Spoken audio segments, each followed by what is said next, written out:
Hey guys, Lightane here, and as part of my 5-year anniversary, I'm having a look at all of the handheld Oddworld games. Last time I looked at Oddworld Adventures for the Game Boy, and this time it's going to be Oddworld Adventures 2 for the Game Boy Color. Let's see if it's worth it.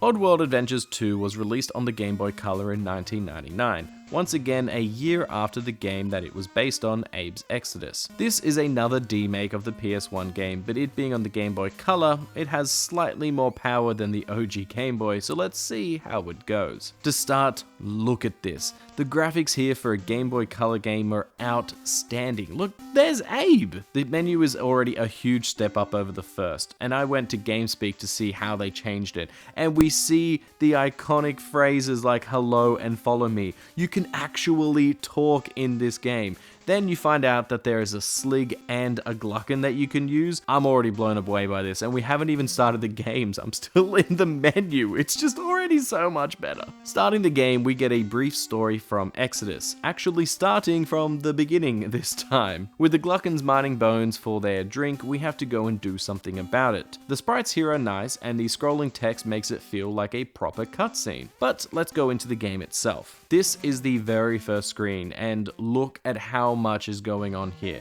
We have so much on the screen that it doesn't feel like any pixel is wasted. Compared to the barren first game, this is rich. But you may notice that Abe is a little stretched out. His sprite is a little strange.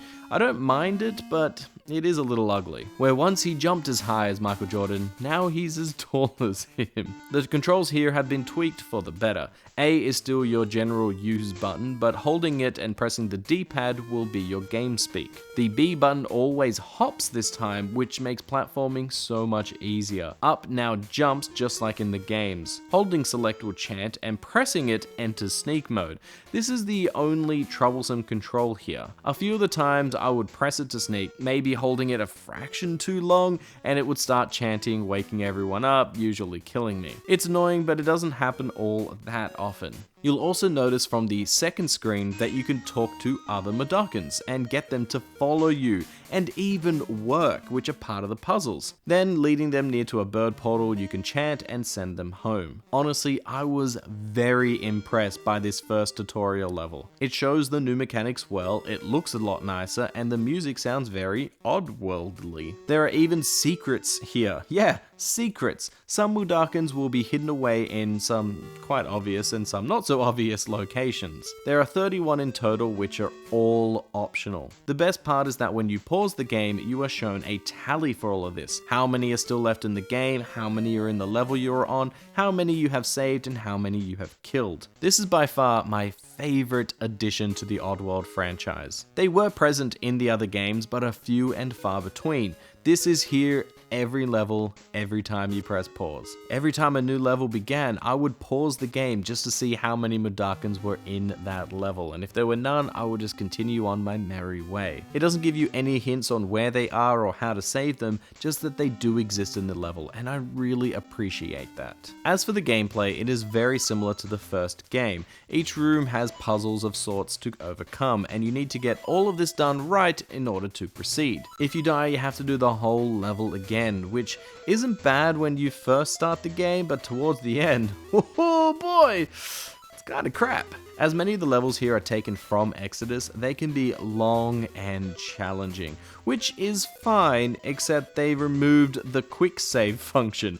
Now you have to do it all in one life, and messing up is really easy and so demoralizing. Getting most of the way through a level only to die near the end and having to do it all again just plain sucks. One word I would use for Adventure 2 is variety. There are many locations here, from the Soulstorm Brewery to the Necrom Mines to the Scrab and Paramite temples. There are also many enemy types, with Sligs, Slogs, Paramites, Fleeches, and Flying Sligs. You can even drink Soulstorm Fart and possess it.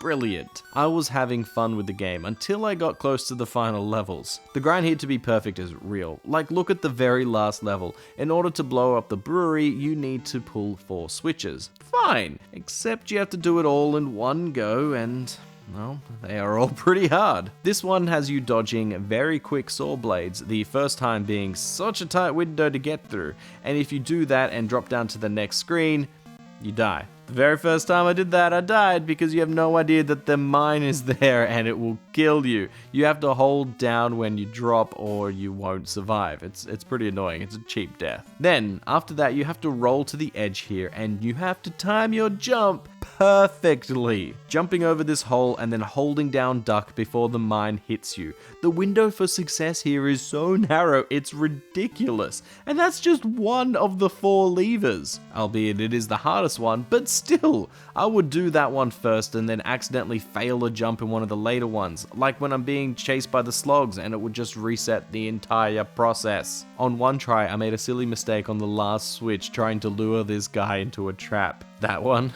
sucked.